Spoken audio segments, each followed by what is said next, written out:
Everyone in New York thought Emma Carter had the perfect life. A loving husband. A beautiful house in Brooklyn. A successful career as a fashion designer. From the outside, her life looked like a dream. But behind closed doors, it was a nightmare. Emma stood in front of the mirror, adjusting her red dress with shaking hands. Her eyes were tired, her smile fake. "Smile," she whispered to herself. "Today is important." It was her wedding anniversary. 3 years with Ryan Carter. She remembered the man he used to be, charming, caring, always holding her hand in public. Now he barely looked at her. "Emma, hurry up." Ryan's voice came from the living room. "We're already late." She walked out quietly. Ryan didn't even turn his head. He was busy texting someone on his phone. "Who are you texting?" Emma asked softly. "No one important," he replied coldly. That answer used to hurt. Now, it scared her. At the restaurant, everything looked romantic. Candles. Soft music. Roses on the table. But something felt wrong. Ryan kept checking his phone. His smile felt forced. Emma finally spoke. "Ryan, are you happy with me?" He looked annoyed. "Why do you always ask stupid questions?" Her heart sank. "I just feel like you're hiding something." Ryan laughed. "Don't be dramatic." But Emma's instincts screamed. That night, when Ryan fell asleep, Emma picked up his phone. Her hands trembled. She knew the password. And then, her world collapsed. Messages. Pictures. Love notes. To another woman. Sophia Blake. Her best friend.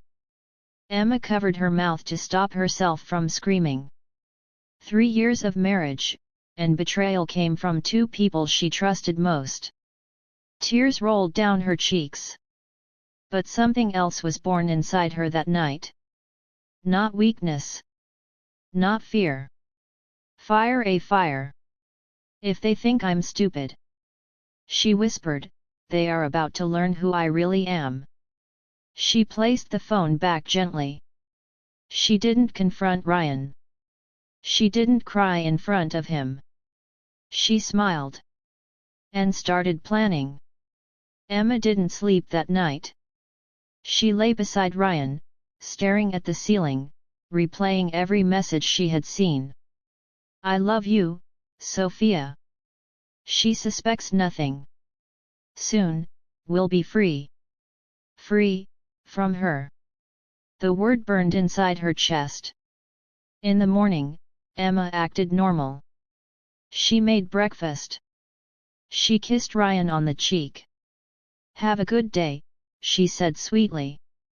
Ryan looked surprised. Yeah. You too." He left for work.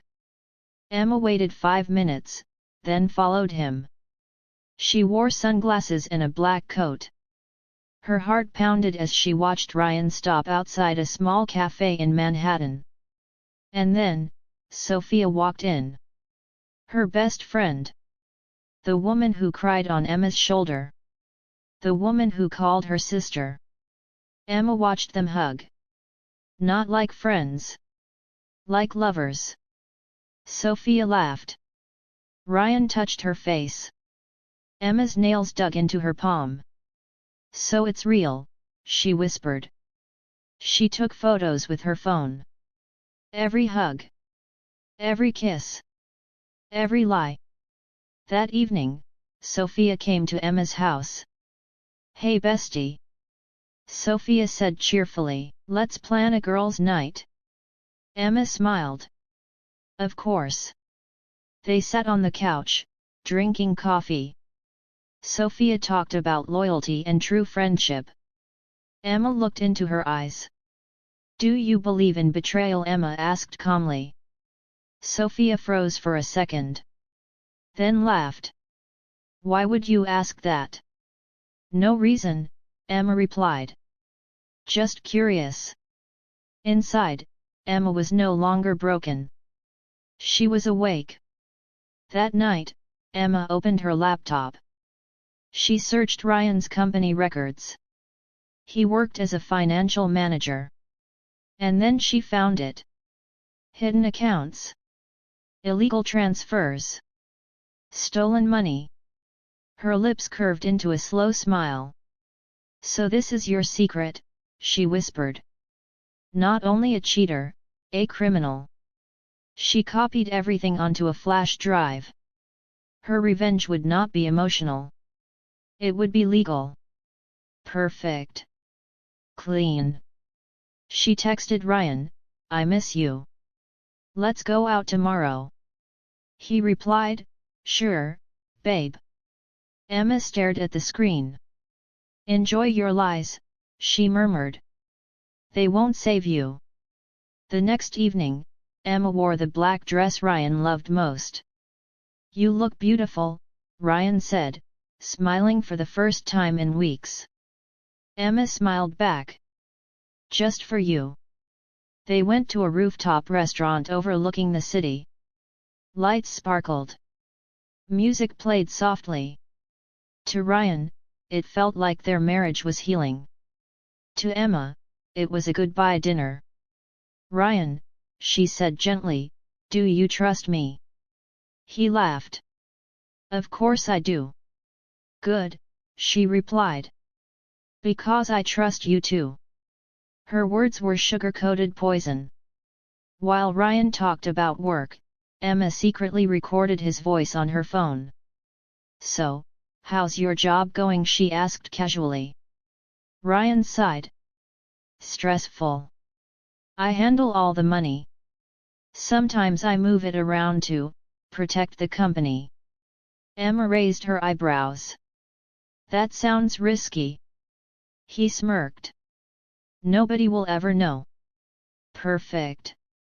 That night, Emma visited Sophia. Sophia opened the door with a fake smile. Emma. Come in. They sat in the living room. Emma sighed dramatically. I feel like Ryan is hiding something from me.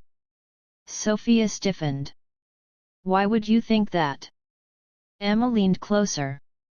I think he's doing illegal things. Sophia's face turned pale. If the police find out, he'll go to jail, Emma continued softly.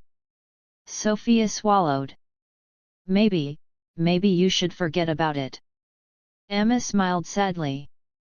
I wish I could. From that day on, Sophia became nervous.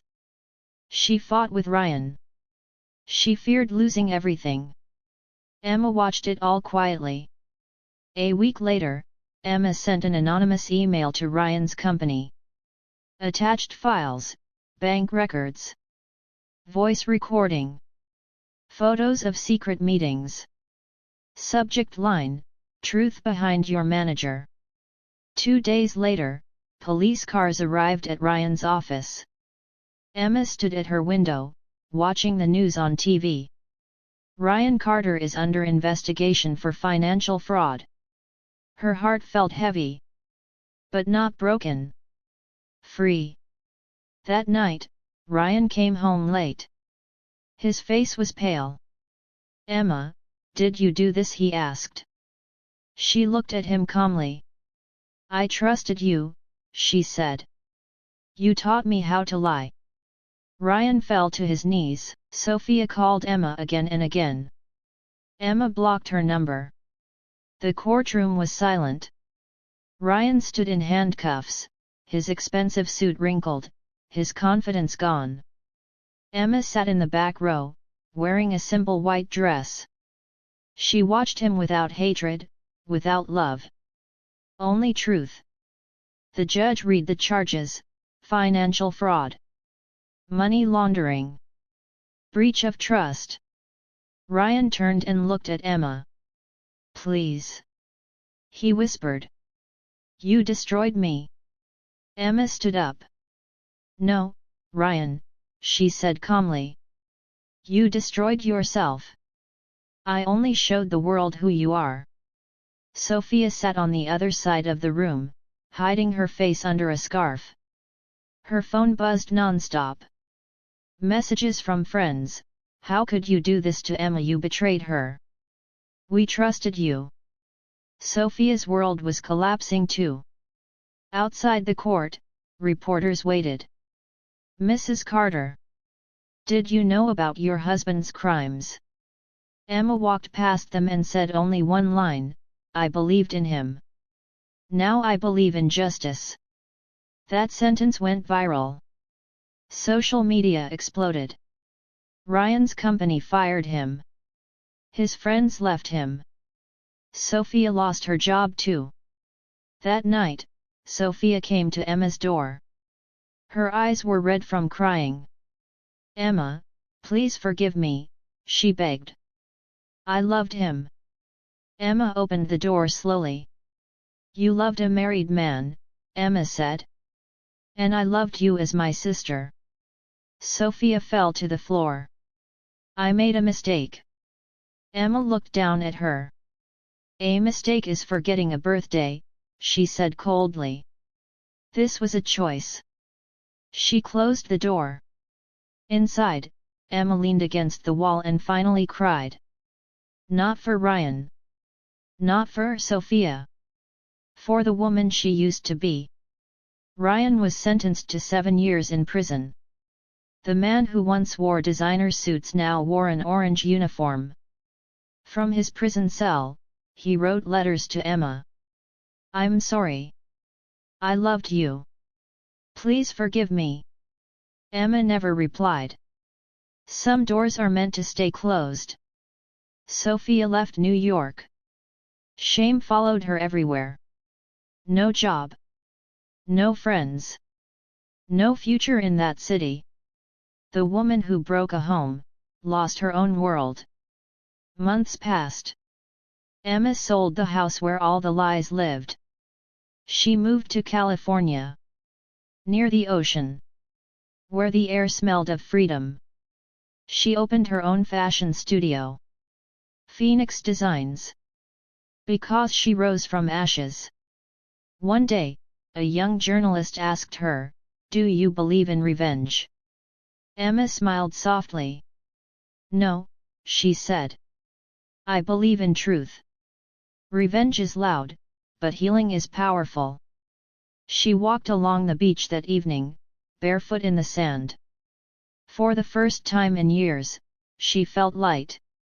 Not as a wife. Not as a victim. But as a woman who survived betrayal. And chose herself. She whispered to the wind, they tried to break me, but I became stronger. The end.